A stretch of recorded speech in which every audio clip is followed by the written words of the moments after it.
اعوذ باللہ من الشیطان الرجیم بسم اللہ الرحمن الرحیم قل یا اہل الکتاب تعالوا الی کلمات سواء بیننا وبینکم اللہ نعبد الا اللہ ولا نشرک به شیئا ولا يتخذ بعضنا بعضا اربابا من دون الله فإن تولوا فقولوا اشهدوا بأننا مسلمون۔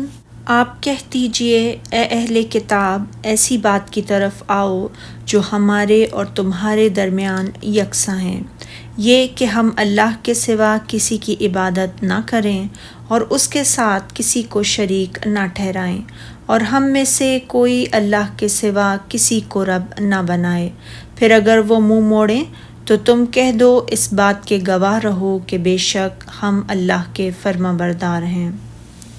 یہ خطاب عام ہے جو اہل کتاب یہود و نصارہ کے لیے بھی ہے اور ان کے نقش قدم پر چلنے والوں کے لیے بھی۔ یہ کہہ دیجئے اے اہل کتاب، ایک بات کی طرف آؤ۔ کلمے کا اطلاق جملہ مفیدہ پر ہوتا ہے، جیسا کہ یہاں فرمایا ہے کہ اس کے کلمے کی تعریف میں کہا جو ہمارے اور تمہارے درمیان یکساں تسلیم کی گئی ہے۔ یہ بات عدل و انصاف پر مبنی ہے، اس میں ہم اور تم برابر ہیں۔ پھر اس کی وضاحت اس طرح کی گئی کہ وہ یہ کہ اللہ کے سوا ہم کسی کی عبادت نہ کریں اور اس کے ساتھ کسی چیز کو شریک نہ بنائیں، نہ کسی بت کو، نہ صلیب کو، نہ صنم کو، نہ طاغوت کو، نہ آگ کو اور نہ کسی اور چیز کو، بلکہ صرف اللہ واحد اللہ شریک کی عبادت کریں۔ تمام رسولوں کی بھی یہی دعوت تھی۔ اللہ تعالیٰ نے فرمایا سورہ انبیاء میں، اور جو پیغمبر ہم نے آپ سے پہلے بھیجے ان کی طرف یہی وحی بھیجی کہ میرے سوا کوئی معبود نہیں، لہٰذا میری ہی عبادت کرو۔ اور فرمایا سورہ نحل میں، اور یقیناً ہم نے ہر جماعت میں پیغمبر بھیجا کہ اللہ کی عبادت کرو اور بتوں کی پرستش سے اجتناب کرو۔ پھر اللہ تعالیٰ نے فرمایا ہے، اور ہم میں سے کوئی کسی کو اللہ کے سوا اپنا کارساز نہ سمجھے۔ ابن جریج فرماتے ہیں یعنی ہم میں سے کوئی کسی کی اللہ تعالیٰ کی نافرمانی میں اطاعت نہ کرے۔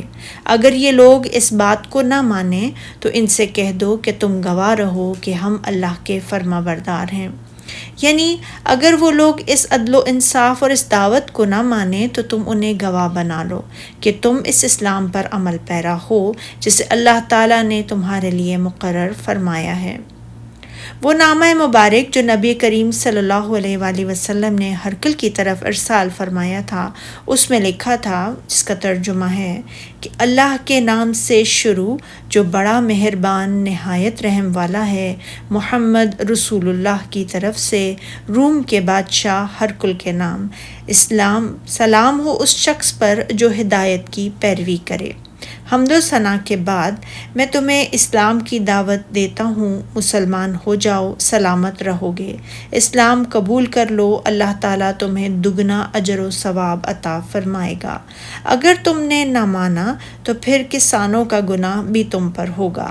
اور اے اہل کتاب، جو بات ہمارے اور تمہارے دونوں کے درمیان یکساں تسلیم کی گئی ہے اس کی طرف آؤ، وہ یہ کہ اللہ کے سوا ہم کسی کی عبادت نہ کریں اور اس کے ساتھ کسی چیز کو شریک نہ بنائیں، اور ہم میں کوئی کسی کو اللہ کے سوا اپنا کارساز نہ سمجھے۔ اگر یہ لوگ اس بات کو نہ مانیں تو ان سے کہہ دو کہ تم گواہ رہو کہ ہم اللہ کے فرما بردار ہیں۔ سبحانک اللہم و بحمدک، اشہد ان لا الہ الا انت، استغفرک و اتوب الیک۔